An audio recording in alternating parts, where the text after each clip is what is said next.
I, said Caderousse, rising with all the offended dignity of a drunken man, I can't keep on my legs? Why, I wager I can go up into the belfry of the Accoules, and without staggering, too. Done, said Danglars. I'll take your bet. But tomorrow. Today it is time to return. Give me your arm and let us go. Very well, let us go, said Caderousse. But I don't want your arm at all. Come, Fernand, won't you return to Marseille with us? No, said Fernand. I shall return to the Catalans. You are wrong. Come with us to Marseille. Come along. I will not. What do you mean, you will not? Well, just as you like, my prince. There's liberty for all the world. Come along, Danglars, and let the young gentleman return to the Catalans if he chooses. Danglars took advantage of Caderousse's temper at the moment to take him off toward Marseille by the Porte Saint-Victor, staggering as he went. When they had advanced about 20 yards, Danglars looked back and saw Fernand stoop, pick up the crumpled paper, and putting it into his pocket, then rush out of the arbor toward the peon.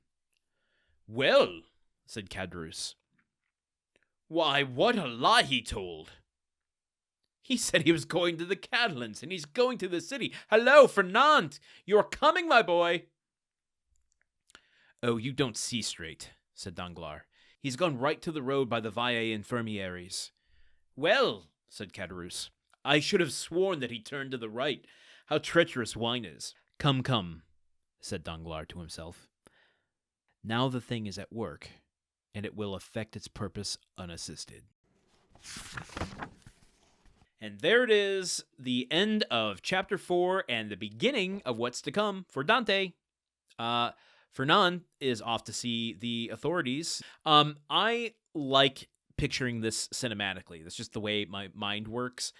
Like this whole exchange where Danglars is telling Caderousse, no, it's all a ruse. With like the performances and shot choices, we can kind of convey this completely other unspoken story between Danglars and Fernand, with the exchange of looks. Like, it would be easy, like, to have Danglars, his eyes wide, motioning with his head to pick up the crumpled paper, like, hey, Fernand, pick up the thing that's over there, but what, like, a delicious little role would this be for someone to, like, not only manipulate verbally, but this whole scene and these moments with Fernand, to manipulate him, like, with his eyes.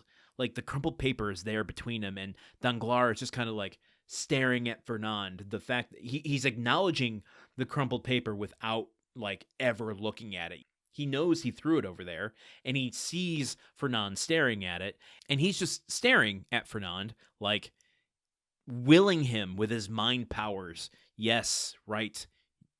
I've orchestrated all of this. The temptation is just right there, a few feet from your grasp. All you have to do is pick it up and walk to the authorities. Is it too early to talk casting? Who are we feeling would be good for Danglars? Right now, like a Rupert Friend as Danglars, maybe? Maybe he's a little too old at this point. He's my age, so Danglars being in his 20s. I don't know. Do we age up the characters to match the kind of mental sentiments of 2025? I don't know. Yeah, let's think on it a little bit more. We're still very early in this book, so there are also a few locations thrown out here that I just wanted to mention. The Accoules, as Caderousse is kind of mentioning that he could. He's not drunk. I'm not drunk. You're drunk. I could go up to the top of the Accoules belfry.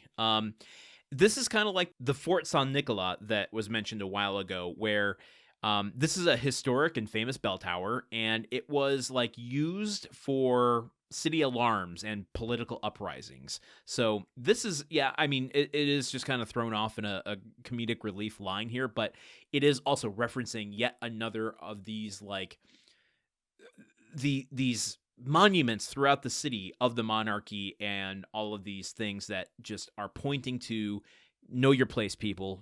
Do not fuck around or you will be sent to prison. We got what it takes to make sure that we can enforce anything that threatens us. So, I find it interesting that we're losing so much of that part of the story without the historical context. I'm really glad that we're diving into some of this research because it's it's definitely giving a dimension to the story I didn't expect. The other ones, the Valle Infirmaries is a historic hospital in Marseille. The Port Saint-Victor was another old port in the city. I don't know if it was in use at the time when this story takes place. Chapter 4 is completed and available over at Patreon. If you want to listen to the story-only audio, you can do that for as little as $1 a month. You've got chapters 1 through 4 now over there just waiting for you, and that's patreon.com/gruntworkpod. Okay, heading into chapter 5, and just warning you now, it's a long chapter, so we're going to get through this together.